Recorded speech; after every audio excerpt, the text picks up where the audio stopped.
Hello everyone, मेरा नाम है अभिषेक वर्मा। मैं आप लोगों का स्वागत करता हूं अपने यूट्यूब चैनल पर। आज जिस टॉपिक के बारे में हम लोग स्टडी करेंगे वो है केमिकल काइनेटिक्स। बेसिकली इसमें हम केमिकल रिएक्शंस के बारे में पढ़ते हैं कि किस तरीके से सबस्ट्रेट प्रोडक्ट में कन्वर्ट होते हैं। जैसा कि आप पहले स्लाइड में देख पा रहे हैं, ए और बी ये दोनों जो हैं ये आपके सबस्ट्रेट्स हैं, और ये दोनों जो सबस्ट्रेट हैं ये आपके किस तरीके से प्रोडक्ट में कन्वर्ट हो रहे हैं, हम इसके बारे में आज पढ़ेंगे। तो what is the rate of reaction?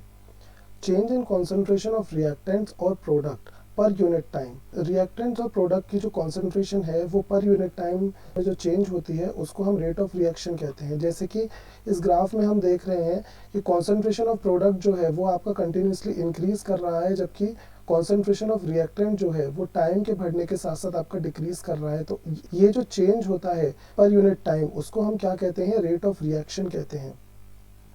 जैसे कि हम एक एग्जाम्पल लेते हैं, A plus B gives C plus D. इसमें जो एरो के लेफ्ट हैंड साइड पर जो आपकी क्वांटिटी होती है उसको रिएक्टेंट्स कहा जाता है, जबकि एरो के राइट हैंड साइड पर जो क्वांटिटीज होती हैं उसको प्रोडक्ट कहा जाता है। इसी के साथ इसमें जो आपके कंपाउंड्स होते हैं उसके आगे जो आपकी क्वांटिटी होती है उसको स्टोइकियोमेट्रिक कोफिशिएंट कहा जाता है। जैसे कि ए का कितना अमाउंट बी के कितने अमाउंट के साथ रिएक्ट कर कर सी का कितना अमाउंट और डी का कितना अमाउंट फॉर्म करता है। तो ये चीज़ जो हमें पता लगती है वो स्टोइकियोमेट्रिक कोफिशिएंट से ही पता लगती है। ये हम आगे जानेंगे। How to write a rate equation. Rate equation को हम लिखते किस तरीके से हैं, ये बहुत ही इंपॉर्टेंट चीज़ है। अगर आप रेट में रेट ऑफ रिएक्शन का क्वेश्चन सॉल्व करना चाहते हैं तो उसके लिए आपको रेट इक्वेशन लिखना आना बहुत ज़्यादा ज़रूरी है। जैसे कि for a reaction A plus B gives C plus D. इसमें जो हम रेट लिखेंगे उसमें आपका रिएक्टेंट की जो कॉन्सेंट्रेशन होगी उसके आगे आपका जो साइन आता है वो आपका नेगेटिव साइन आता है, जबकि जो आपका प्रोडक्ट है उसके आगे जो साइन आता है वो पॉजिटिव आता है। ऐसा इसलिए होता है क्योंकि जैसे जैसे रिएक्शन आगे बढ़ेगी वैसे वैसे जो प्रोडक्ट है उसका जो अमाउंट होगा वो तो आपका बढ़ता जाएगा, जबकि रिएक्टेंट जो है उसका अमाउंट जो होगा वो आपका कम होता जाएगा। इसलिए रिएक्टेंट के आगे आपका नेगेटिव साइन आता है और प्रोडक्ट के आगे आपका पॉजिटिव साइन आता है। तो रेट क्या होगा? नेगेटिव ऑफ 1/a क्या था? स्टोइकियोमेट्रिक कोफिशिएंट था with differential equation of a divided by dt, negative of db by dt, positive of dc by dt and positive of dd upon dt। Rate law. Rate equation लिखने के बाद आपको rate law आना भी बहुत ज़्यादा ज़रूरी है। इसमें रेट जो होता है वो आपकी डायरेक्टली प्रोपोर्शनल होता है with the concentration of reactant product, यानी रिएक्टेंट्स जो है उसका जो प्रोडक्ट होता है उसके आपके रेट जो होती है वो डायरेक्टली प्रोपोर्शनल होती है। जब इस प्रोपोर्शनलिटी साइन को हम हटाते हैं और इक्वल का साइन लगाते हैं तो एक कांस्टेंट आता है जिसको क्या कहा जाता है? रेट कांस्टेंट कहा जाता है। विद जो आपका रिएक्टेंट था A with concentration of X and reactant B with the power of Y, और ये जो समीशन होता है X प्लस Y का उसी को ऑर्डर ऑफ रिएक्शन कहा जाता है। ये आपको बहुत ज़्यादा याद रखना ज़रूरी है। ये जो X और Y हैं ये आपके स्मॉल a और स्मॉल b हो भी सकते हैं और नहीं भी हो सकते हैं। अगर ये x और y a और b के इक्वल होते हैं तो ऐसे रिएक्शन को एलिमेंट्री रिएक्शन कहा जाता है। सेकेंड, जो रेट कांस्टेंट होता है k, उसकी जो वैल्यू होती है वो आपकी मोल पर लीटर 1/n, ये आपका क्या था? n आपका ऑर्डर ऑफ रिएक्शन था, पर सेकंड की इक्वल होती है। और टेम्परेचर जो होता है सिर्फ उस पर डिपेंड करती है, टेम्परेचर के अलावा किसी भी चीज़ पर डिपेंड नहीं करता। क्या? रेट कांस्टेंट जो होता है रिएक्शन का। रिएक्शन और मॉलिकुलैरिटी, ये दो क्वांटिटी जो होती है वो सेम होती है या डिफरेंट होती है, हमको ये पता करना है। देखिए, ऑर्डर ऑफ रिएक्शन क्या होता है? हमने बताया कि अगर कोई भी इक्वेशन लिखी हुई है उस किसी भी इक्वेशन में जो आपके रिएक्टेंट और प्रोडक्ट होते हैं उसकी जो पावर होती है आइदर वो x हो सकता है या वो y हो सकता है, तो उसका जो प्रोडक्ट होता है वो आपका ऑर्डर ऑफ रिएक्शन के इक्वल होता है। जबकि मॉलिकुलैरिटी क्या होता है? जितने भी रिएक्टिंग स्पीशीज हैं वो कोलाइड कर कर आपका जो प्रोडक्ट बना रही हैं उसको क्या कहा जाता है? मॉलिकुलैरिटी ऑफ रिएक्शन कहा जाता है। यानी ऑर्डर ऑफ रिएक्शन क्या है? It is the summation of the power of concentration. जो पावर है कॉन्सेंट्रेशन की, जो पिछली वाली स्लाइड में हमने x और y कहा था, उसका समेशन जो होता है वो आपका ऑर्डर ऑफ रिएक्शन कहलाता है, जबकि जितनी भी नंबर ऑफ स्पीशीज हैं वो आपकी कोलाइड करके प्रोडक्ट बना रही हैं, उसको क्या कहा जाता है, मॉलिक्यूलैरिटी। जैसे कि ये यूनिमॉलिक्यूलर रिएक्शन है, क्यों, क्योंकि इसके अंदर सिर्फ आपका एक N2O4 का मॉलिक्यूल यूज हो रहा है। ये बायमॉलिक्यूलर रिएक्शन है, क्यों, क्योंकि इसके अंदर जो रिएक्टेंट है वो आपके 2 इन नंबर है। ये ट्राइमॉलिक्यूलर है, क्यों, क्योंकि इसमें जो रिएक्टेंट है वो 3 इन नंबर है, 2 आपके NO के और 1 आपका O2 का। जबकि ऑर्डर ऑफ रिएक्शन क्या है, ये आपका जो कॉन्सेंट्रेशन है उसकी पावर का समेशन होता है। ये वैल्यू जो हो सकती है वो आपकी 0 भी हो सकती है, फ्रैक्शन भी हो सकती है और नेगेटिव भी हो सकती है, जबकि मॉलिक्यूलैरिटी कभी भी 0, फ्रैक्शनल और नेगेटिव नहीं हो सकती। जो ऑर्डर ऑफ रिएक्शन है वो आपका 0 ऑर्डर, फर्स्ट ऑर्डर और सेकंड ऑर्डर हो सकता है। 0 ऑर्डर रिएक्शन का मतलब है कि रेट जो है वो आपके रिएक्टेंट की कॉन्सेंट्रेशन पर डिपेंड नहीं करती है। ये याद रखिएगा आप, अगर किसी की भी पावर 0 होती है तो उसकी जो वैल्यू होती है वो आपकी 1 के इक्वल हो जाती है। यानी यहाँ पर रेट जो है वो सिर्फ k के प्रोपोर्शनल है, वो आपके कॉन्सेंट्रेशन पर डिपेंड नहीं कर रहा। जिसका मतलब है कि मैं अगर अमोनिया की कॉन्सेंट्रेशन इंक्रीज करूं या अमोनिया की कॉन्सेंट्रेशन में यहाँ इस रिएक्शन के अंदर डिक्रीज करूं, इसका रिएक्शन के रेट के ऊपर कोई भी फर्क नहीं पड़ेगा। जबकि फर्स्ट ऑर्डर रिएक्शन में H2O2 की पावर 1 है, जिसका मतलब रेट ऑफ रिएक्शन जो है वो इसकी कॉन्सेंट्रेशन के डायरेक्टली प्रोपोर्शनल है। यानी अगर मैं H2O2 की कॉन्सेंट्रेशन बढ़ाऊंगा तो रेट बढ़ेगी, और अगर मैं इसकी वैल्यू जो होगी वो डिक्रीज करूंगा तो रेट भी जो होगी वो डिक्रीज हो जाएगी। सेकेंड ऑर्डर रिएक्शन का मतलब क्या होता है कि रेट जो होती है वो रिएक्टेंट की कॉन्सेंट्रेशन के स्क्वायर के प्रोपोर्शनल होती है। जिसका मतलब अगर मैं HI की कॉन्सेंट्रेशन को डबल करूंगा तो रेट जो होगी वो आपकी कितने टाइम हो जाएगी, 4 टाइम हो जाएगी। अगर मैं उसको थ्राइस इंक्रीज करूंगा तो रेट जो होगी वो कितने टाइम्स इंक्रीज हो जाएगी, 9 टाइम्स इंक्रीज हो जाएगी। तो ये आपका ऑर्डर ऑफ रिएक्शन है और ये आपका मॉलिक्यूलैरिटी ऑफ रिएक्शन है। क्लियर। चलिए, summary of different reaction orders. जो भी डिफरेंट रिएक्शंस है, हमने कौन कौन सी रिएक्शन पढ़ी, आइदर वो आपकी 0 ऑर्डर रिएक्शन हो सकती है, या वो फर्स्ट ऑर्डर रिएक्शन हो सकती है, या वो सेकंड ऑर्डर रिएक्शन हो सकती है। अब इसके अंदर क्या होता है, तो 0 ऑर्डर रिएक्शन के अंदर हमने जैसे कहा कि रेट जो होती है वो आपके कॉन्सेंट्रेशन की पावर 0 के इक्वल होती है। यानी कि किसी की भी पावर अगर 0 होती है तो उसकी वैल्यू 1 हो गया, जिसका मतलब रेट जो होती है कॉन्सेंट्रेशन पर डिपेंड नहीं करती है। इसका मतलब हुआ कॉन्सेंट्रेशन को बढ़ाता जाऊंगा तो रेट पर कोई इफेक्ट नहीं होगा, इसीलिए जो ग्राफ है वो कैसा आएगा, लीनियर ग्राफ आएगा। सेकंड जो आपको चीज याद रखनी है वो है रेट कांस्टेंट। 0 ऑर्डर रिएक्शन के लिए जो रेट कांस्टेंट होता है वो आपका मोल पर लीटर पर सेकंड होता है। कभी कभार ऐसा क्वेश्चन आता है कि वो आपको 4 ऑप्शन देगा जिसके अंदर वो सिर्फ यूनिट दे देगा और फिर पूछेगा कि बताइए ये किस ऑर्डर की रिएक्शन है। तो आपको याद रखना है कि अगर मोल पर लीटर पर सेकंड दिया हुआ है so it's a 0 order reaction. Third is half life. Half life क्या होता है, हाफ लाइफ इसमें आपका इनिशियल कॉन्सेंट्रेशन जो होता है 1/2 हो जाता है। अगर इनिशियल कॉन्सेंट्रेशन जो है वो आपकी A है तो हाफ लाइफ पर कॉन्सेंट्रेशन होगी वो उसकी जस्ट हाफ हो जाएगी, यानी A0/2 हो जाएगा। तो 0 ऑर्डर रिएक्शन में जो हाफ लाइफ होती है वो A0/2K के इक्वल होती है, विच मीन्स कि जो T हाफ है वो आपका इनिशियल कॉन्सेंट्रेशन के डायरेक्टली प्रोपोर्शनल होती है। ये सेम चीज़ जो है वो आपकी गेट 2015 में आपका पूछा गया है। उसने पूछा कि बताइए T half of initial concentration का जो ग्राफ होता है वो कैसा होता है। तो वो जो ग्राफ आएगा वो कैसा आएगा, जस्ट स्ट्रेट लाइन आएगा। अब फर्स्ट ऑर्डर रिएक्शन में आते हैं। इसमें आपका रेट के डबल होने पर कॉन्सेंट्रेशन डबल हो जाए, जिसका मतलब है कि रेट जो है वो आपकी कॉन्सेंट्रेशन के डायरेक्टली प्रोपोर्शनल होती है। रेट के बढ़ाने पर कॉन्सेंट्रेशन भी क्या करती जाएगी, बढ़ती जाएगी। तो इसलिए ग्राफ जो आएगा वो कैसा आएगा, स्ट्रेट लाइन ग्राफ आएगा। सेकेंड, रेट कांस्टेंट जो होता है इसकी यूनिट जो होती है वो आपकी पर सेकेंड होती है, और ये फॉर्मूला जो है वो आपको याद रखना है 2.303 upon T log initial concentration upon final concentration.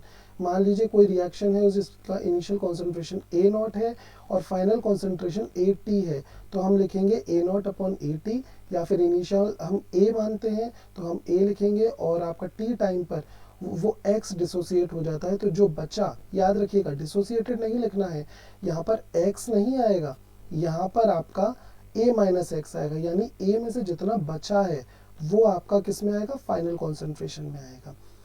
Half life जो होती है फर्स्ट ऑर्डर रिएक्शन की वो 0.693 अपॉन के इक्वल होती है, जिसका मतलब है हाफ लाइफ जो होती है वो इनिशियल कॉन्सेंट्रेशन के इंडिपेंडेंट होती है। देखिए, जीरो ऑर्डर रिएक्शन में हाफ लाइफ के डायरेक्टली प्रोपोर्शनल होता है और फर्स्ट ऑर्डर रिएक्शन में हाफ लाइफ जो होती है वो इंडिपेंडेंट होती है। यानी अगर यहाँ पर हाफ लाइफ और कॉन्सेंट्रेशन का ग्राफ बनेगा तो वो ग्राफ ऐसा आएगा, जबकि जीरो ऑर्डर रिएक्शन में अगर जो ग्राफ बनेगा बिल्कुल स्ट्रेट लाइन आएगा।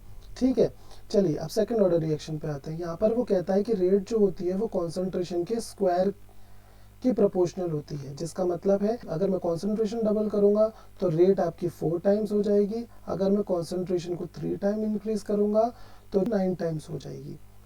ठीक है, इसलिए रेट और कॉन्सेंट्रेशन स्क्वायर का जो ग्राफ आता है वो आपका स्ट्रेट लाइन आता है। और अगर मान लीजिए यहाँ पर रेट और कॉन्सेंट्रेशन दिया हुआ है तो ग्राफ आएगा वो आपका कैसा आएगा, पैराबोला आएगा, इस तरीके का आपका ग्राफ आएगा। ठीक है, चलिए सेकंड जो आपकी यूनिट होती है रेट कांस्टेंट की फॉर सेकंड ऑर्डर रिएक्शन वो लीटर पर मोल पर सेकंड के इक्वल होती है। यानी कि अगर कोई मुझसे कहता है कि बताइए सेकंड ऑर्डर रिएक्शन कौन सी होगी, तो वो रिएक्शन होगी जिसकी यूनिट जो होगी वो आपकी लीटर पर मोल पर सेकंड दिया होगा। हाफ लाइफ जो होती है वो आपका 1/k/A0 होती है। हाफ लाइफ आपको याद रखना है, हाफ लाइफ और रेट कांस्टेंट ये दोनों चीज़ें आपको क्या करना है, याद रखना है। जो हाफ लाइफ होगा वो आपके इनिशियल कॉन्सेंट्रेशन के इन्वर्सली प्रोपोर्शनल होगा, जिसका मतलब है इसका जो ग्राफ आएगा वो आपका हाइपरबोला आएगा। शायद आपको इधर नहीं दिख रहा होगा तो मैं आपको यहाँ पर दिखा देता हूँ कि इसका जो ग्राफ आएगा वो आपका कैसा आएगा, हाइपरबोला आएगा। तो सेकेंड ऑर्डर रिएक्शन में रेट और कॉन्सेंट्रेशन का जो ग्राफ आएगा वो आपका पैराबोला आएगा, कॉन्सेंट्रेशन स्क्वायर का जो ग्राफ आएगा वो आपका स्ट्रेट लाइन आएगा, और जो हाफ लाइफ का ग्राफ आएगा वो आपका हाइपरबोला आएगा। ये चीज़ आपको याद रखनी है। चलिए आगे बढ़ते हैं। अब आता है effect of catalyst on activation energy. Activation energy पर कैटलिस्ट का क्या इफेक्ट पड़ता है? तो देखिए, याद रखिएगा कि कैटलिस्ट के प्रेजेंस में जो आपका एक्टिवेशन एनर्जी है वो आपका डिक्रीज कर जाता है। फॉर एग्जांपल हम एक रिएक्शन लेते हैं, ए रिएक्टेंट जो कि आपका बी प्रोडक्ट में कन्वर्ट होता है। तो इसको एक एग्जांपल से समझते हैं। ये कोई पर्सन है, स्टोन को ये नीचे फेंकना चाहता है। ये आपका रिएक्टेंट है और ये जो रिएक्टेंट है ये आपका प्रोडक्ट में कन्वर्ट होना चाहता है। तो एक्टिवेशन एनर्जी क्या होती है? Activation energy is the minimum amount of energy which is required to convert reactant into product. यानी वो मिनिमम अमाउंट ऑफ एनर्जी जिसमें आपका रिएक्टेंट जो हो वो किस में कन्वर्ट हो जाए, प्रोडक्ट में कन्वर्ट हो जाए, इसको एक्टिवेशन एनर्जी कहा जाता है। तो देखिए, एक्टिवेशन एनर्जी आपकी जो है वो यहाँ से यहाँ तक की, यानी इतना एनर्जी जो है वो इसको चाहिए, तभी जो है ये आपका रिएक्टेंट जो होगा वो प्रोडक्ट में कन्वर्ट होगा। ऐसा होगा विदाउट कैटलिस्ट। और अगर मान लीजिए कैटलिस्ट वहाँ आ जाता है तो कैटलिस्ट क्या करता है, हमें पता है कैटलिस्ट जो है वो आपका एक्टिवेशन एनर्जी को डिक्रीज करता है, जिसका मतलब हुआ कि ये जो एक्टिवेशन एनर्जी पहले थी अब उसने डिक्रीज करके एक्टिवेशन एनर्जी को जस्ट इतना कर दिया। यानी अब जो होगा कम एनर्जी में ही जो रिएक्टेंट है वो आपका किस में कन्वर्ट हो जाएगा, प्रोडक्ट में कन्वर्ट हो जाएगा। तो याद रखिएगा कैटलिस्ट की प्रेजेंस में आपका एक्टिवेशन एनर्जी जो होती है वो डिक्रीज हो जाती है, जिसकी वजह से इजीली जो रिएक्टेंट है प्रोडक्ट में कन्वर्ट हो जाता है। अर्हेनियस इक्वेशन। अर्हेनियस एक इक्वेशन के थ्रू जो रेट कांस्टेंट और टेम्परेचर और एक्टिवेशन एनर्जी के बीच में एक रिलेशन दिया था, उन्होंने कहा था कि जो रेट कांस्टेंट होता है वो e to the power minus E upon R T के इक्वल होता है। ये एक पर्टिकुलर टेम्परेचर पर है और ये ए जो है ये आपका अर्हेनियस कांस्टेंट कहलाता है। तो उन्होंने कहा कि अगर हम अलग अलग टेम्परेचर्स पर बात करते हैं, K1 upon KT is equal to A1 upon A2 E to the power minus E upon R T1 और नीचे ई अपॉन आर T2। ये नेगेटिव है, जब ये ऊपर जाएगा तो ये आपका पॉजिटिव हो जाएगा और उसके बाद जो इक्वेशन आएगी वो आपकी ये इक्वेशन आएगी। ये एक जनरलाइज्ड इक्वेशन है, आप सिर्फ इसको याद रखिएगा। अगर आपको ये इक्वेशन याद रहेगा तो आपका क्वेश्चन जो होगा वो इजीली सॉल्व हो जाएगा, क्योंकि हर साल आपका केमिकल काइनेटिक्स से वो क्वेश्चन पूछता है और केमिकल काइनेटिक्स में भी जो मेजॉरिटी चांस होता है जिससे वो आपका क्वेश्चन पूछेगा वो आपका इसी अर्हेनियस इक्वेशन से होता है, और वो यही पूछेगा कि बताइए रेट कांस्टेंट का रेशियो क्या होगा। अभी हम लोग जब PYQ सॉल्व करेंगे तब आप खुद इस चीज़ को रियलाइज़ करेंगे। आर जो होता है इसमें कांस्टेंट होता है जिसकी वैल्यू जूल में 8.314 होता है, और अगर प्रेशर एटमॉस्फेयर में होता है तो इसकी वैल्यू 0.082 होता है। E आपको पता है आपका एक्टिवेशन एनर्जी है, और T जो होता है वो आपका टेम्परेचर होता है, जो कि किस में होगा, हमेशा केल्विन में होगा।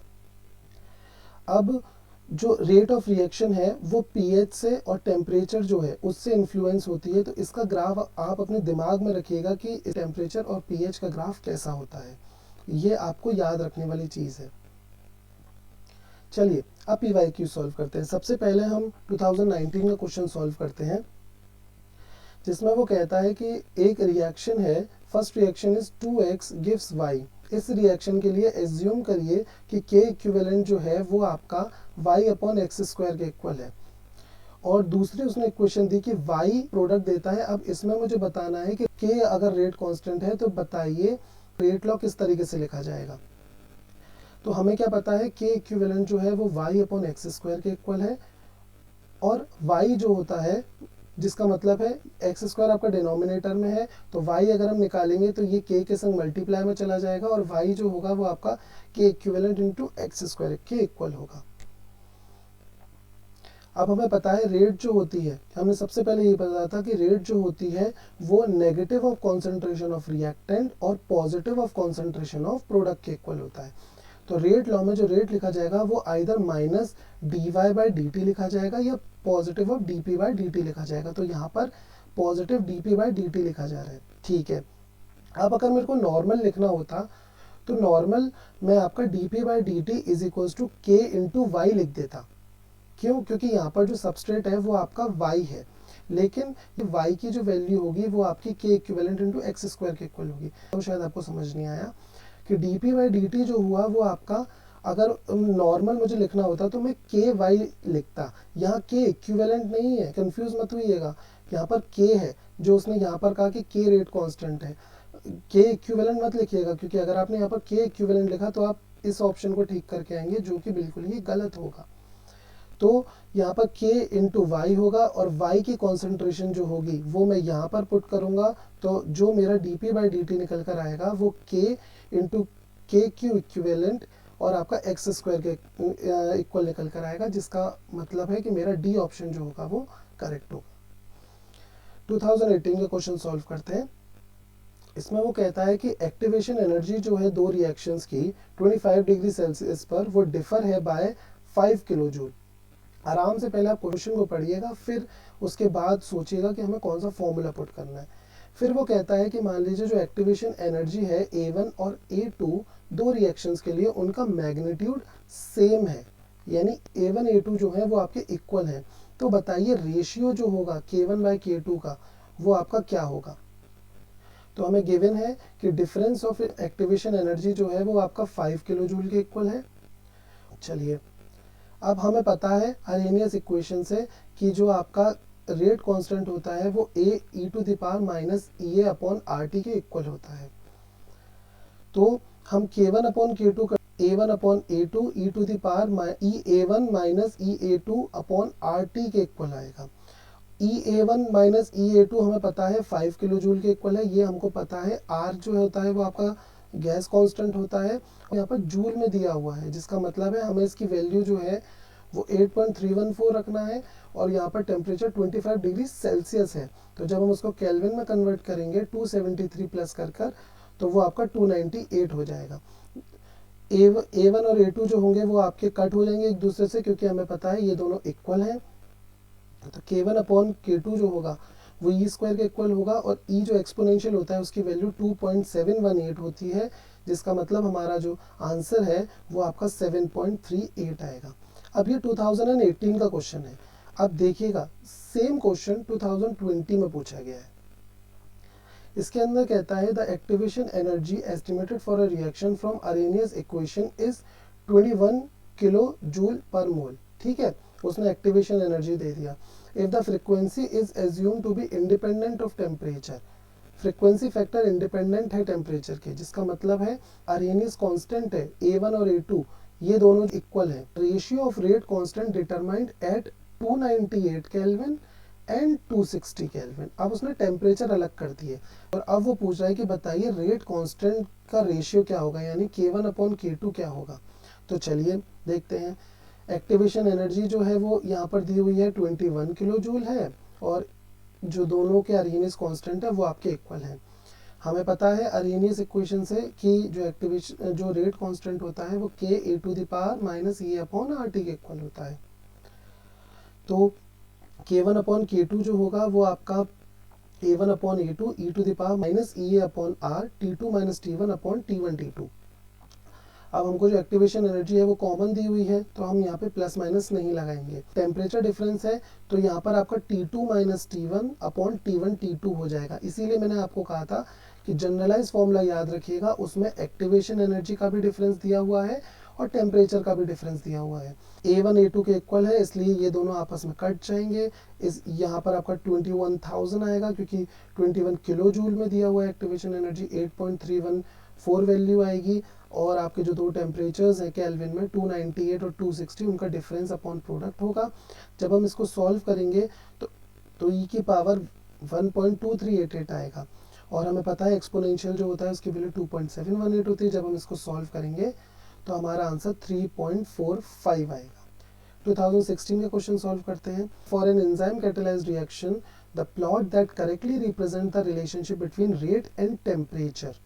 ठीक है, एंजाइम के लिए हमको किसके बीच में ग्राफ बताना है? रेट के बीच में और टेम्परेचर के बीच में।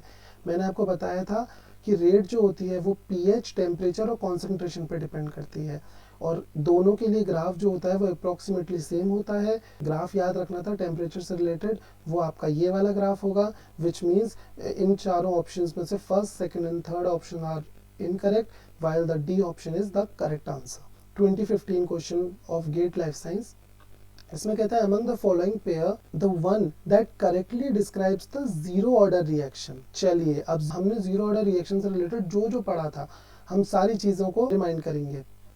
यूनिट आई मोल पर लीटर पर सेकंड होता है, और थर्ड हाफ लाइफ आया जो कि आपका A0/2K के इक्वल होता है, जिसका मतलब हाफ लाइफ जो होती है वो इनिशियल कॉन्सेंट्रेशन के डायरेक्टली प्रोपोर्शनल होती है। ये तीन चीजें हैं जो हमें याद रखनी है। अब वो क्वेश्चन में कह रहा है कि क्या क्या सही है। यहाँ पर उसने क्या दिया हुआ है? हाफ लाइफ दिया हुआ है। तो हमें पता है हाफ लाइफ जो होती है वो इनिशियल कॉन्सेंट्रेशन के डायरेक्टली प्रोपोर्शनल होती है।